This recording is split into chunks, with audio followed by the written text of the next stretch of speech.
नमस्कार दोस्तों, मेरा नाम है धर्मेंद्र और आप सभी का स्वागत है आपके अपने चैनल टेक्निकल लोर में। आज के इस वीडियो में हम डिस्कस करेंगे various categories of car based on their body styles, यानी कि कार को उनकी बॉडी के शेप और स्टाइल के अकॉर्डिंग जिन वेरियस कैटेगरीज में डिवाइड किया गया है, जैसे हैचबैक, एसयूवी, सीडैन। आज हम उन्हीं कैटेगरीज के बारे में डिटेल में डिस्कस करेंगे। दोस्तों, वीडियो में आगे बढ़ने से पहले आप सभी को नए साल की बहुत बहुत शुभकामनाएं। आशा करता हूँ 21वीं सदी का 21वां साल आप सभी के लिए बहुत सारी खुशियाँ लेके आए और उम्मीद करता हूँ कि जो चैलेंजेस और जो डिफ़िकल्टीज़ हमने बीते साल 2020 में फ़ेस की थी, वो आगे आने वाले सालों में हमें कभी ना फेस करनी पड़े। इसी उम्मीद के साथ बढ़ते हैं और आगे और शुरू करते हैं आज का ये वीडियो।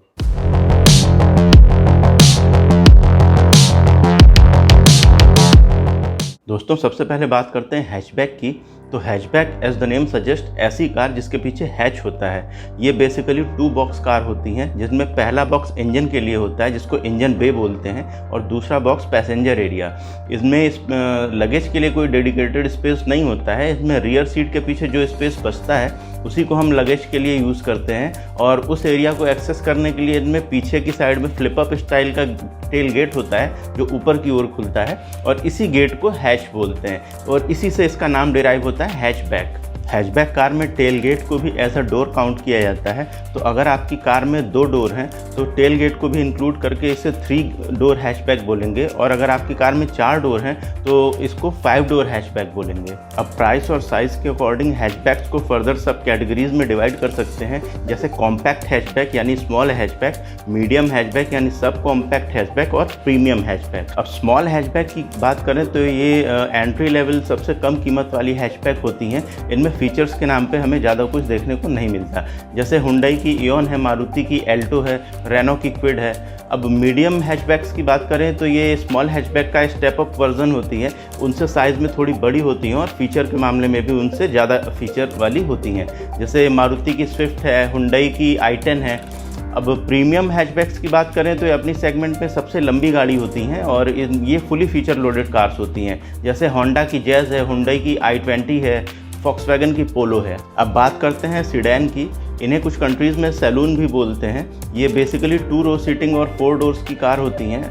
अगर हैचबैक के पीछे बूट अटैच कर दें तो सीडैन कार बन जाती है, या एसेंशियली ये कहें कि सीडैन कार को ही साइज़ और प्राइस कम करने के लिए बूट हटा दिया गया तो हैचबैक बन गई। इनको 3 बॉक्स कार भी कंसिडर कर सकते हैं, जिनमें पहला बॉक्स इंजन बे, दूसरा बॉक्स पैसेंजर एरिया और तीसरा बॉक्स कार्गो एरिया होता है, जिसको बूट या ट्रंक भी बोलते हैं।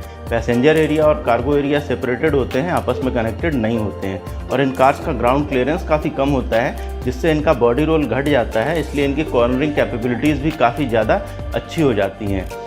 ये लॉन्ग ट्रिप्स के लिए बहुत ज़्यादा कंफर्टेबल गाड़ियाँ होती हैं। एग्जाम्पल के लिए कंसिडर कर सकते हैं मारुति की डिज़ायर को, हुंडई की वर्ना को, होंडा की सिटी या अमेज को। अब हैचबैक की तरह इनको भी साइज़ के अकॉर्डिंग स्मॉल, मीडियम या प्रीमियम सब कैटेगरीज में डिवाइड कर सकते हैं। अब नेक्स्ट कैटेगरीज है स्टेट कार, जिनको स्टेशन वैगन भी बोलते हैं। इनको हम ऐसी सीडैन कार कंसिडर कर सकते हैं जिनमें बूट को ऊंचा करके रूफ से मिला दिया गया हो। इससे इनका बूट स्पेस काफ़ी ज़्यादा बढ़ जाता है, और इसमें पैसेंजर एरिया और बूट स्पेस अलग अलग नहीं होता, कंबाइंड होता है। इससे कार को एक बॉक्सी फील मिलती है। अब ये कार बेसिकली उन कस्टमर्स को टारगेट करके बनाई गई थी जो वीकेंड पे या फिर वेकेशन पे बहुत लंबे ट्रिप प्लान करते हैं, ताकि वो अपने साथ काफ़ी सारा लगेज कैरी कर सकें। इनमें एग्जांपल के तौर पे हम कंसिडर कर सकते हैं इंडिगो की मरीना को, फिएट की पालियो एडवेंचर को, या फिर वोल्वो की V50 या V70 को। ये कैटेगरी इंडिया में कुछ ज़्यादा पॉपुलर नहीं हुई हैं। इसमें इंडिगो मरीना और पालियो एडवेंचर ऑलरेडी डिसकंटिन्यू हो चुकी हैं, लेकिन वोल्वो की V50 और V70 अभी परचेज़ के लिए अवेलेबल है। नेक्स्ट कैटेगरी है MPV या MUV, जिनको मल्टीपर्पज़ व्हीकल या मल्टी यूटिलिटी व्हीकल बोलते हैं।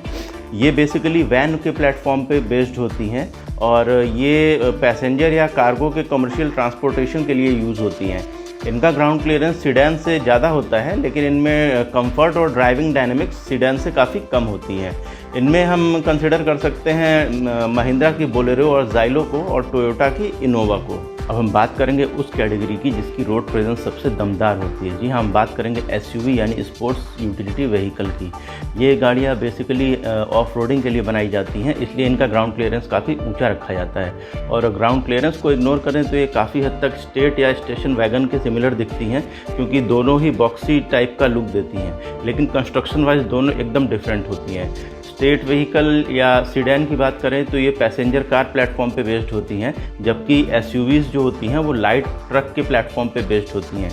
अब ये ट्रक प्लेटफॉर्म क्या है? जिस तरह से ट्रक की चैसी को डिज़ाइन किया जाता है, उसको बनाते समय जिन चीज़ों का ध्यान रखा जाता है, ठीक उसी तरह से एसयूवी की चैसी को भी बनाया जाता है।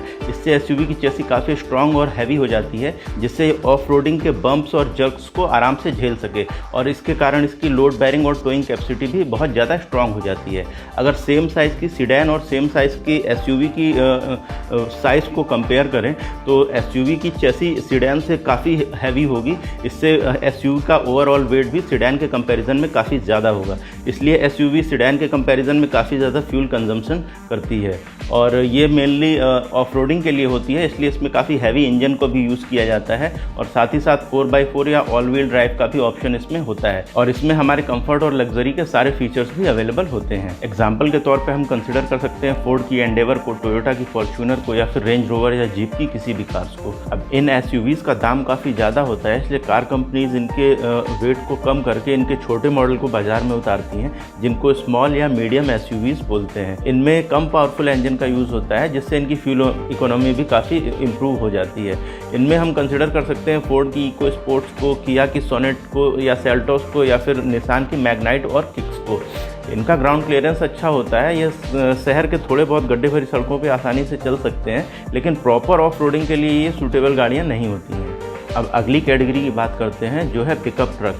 ये भी ट्रक प्लेटफॉर्म पे बेस्ड होते हैं। इनमें पैसेंजर केबिन के पीछे कार्गो बेड होता है।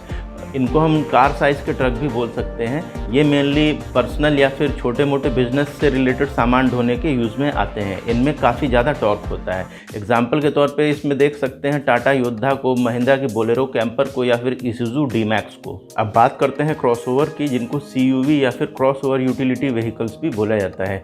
ये कार सीडैन और एसयूवी का मिक्स होती हैं। ये बेसिकली सीडैन के प्लेटफॉर्म पे बनी होती हैं, लेकिन इनका ग्राउंड क्लियरेंस और केबिन स्पेस एसयूवी के जैसा बनाया जाता है।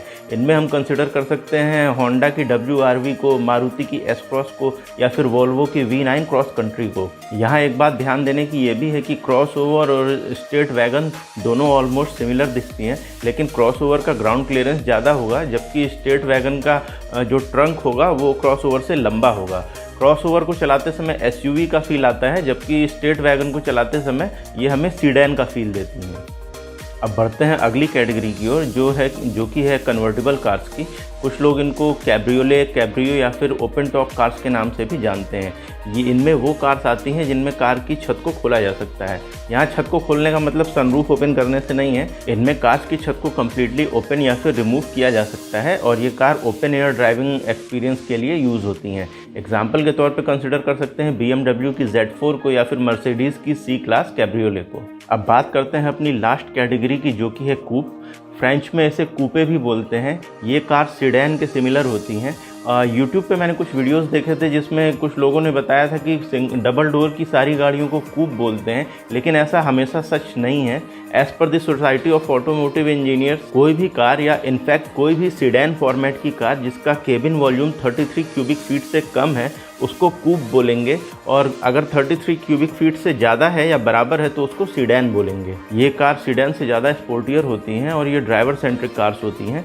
इनमें सिंगल रो सीटिंग और डबल रो सीटिंग दोनों ही ऑप्शन अवेलेबल होता है, और ये मेनली 2 डोर्स कार ही होती हैं, लेकिन कुछ कार कंपनीज इसमें रियर सीट एक्सेस करने के लिए 4 डोर का ऑप्शन भी देती हैं। एग्जाम्पल के तौर पे देख सकते हैं BMW की 2 सीरीज़ ग्रैंड कूप और फोर्ड की मस्टैंग को। यहाँ दोनों ही कार्स में डबल रो सीटिंग अवेलेबल है, लेकिन फोर्ड की मस्टैंग में केवल 2 फ्रंट डोर्स मिलते हैं, जबकि BMW 2 सीरीज़ ग्रैंड कूप में 4 डोर्स ऑप्शन अवेलेबल है। तो दोस्तों, ये सब कुछ था कार्स और उनकी वेरियस कैटेगरीज के बारे में। अगर वीडियो पसंद आया हो तो वीडियो को लाइक कीजिएगा, और अगर वीडियो से जुड़ा कोई सवाल या सुझाव है तो प्लीज़ कमेंट बॉक्स में कमेंट कीजिएगा। और अगर आपने पहली बार चैनल को विजिट किया है तो प्लीज़ चैनल को सब्सक्राइब जरूर कीजिएगा, क्योंकि मैं आपके लिए ऐसे ही इन्फॉर्मेटिव वीडियो लेके आता रहूँगा। आज के वीडियो में इतना ही दोस्तों, मिलते हैं फिर किसी नई वीडियो में कुछ नई जानकारी के साथ। तब तक के लिए ट्रैफिक रूल्स को फॉलो कीजिए, सुरक्षित चलिए। जय हिंद।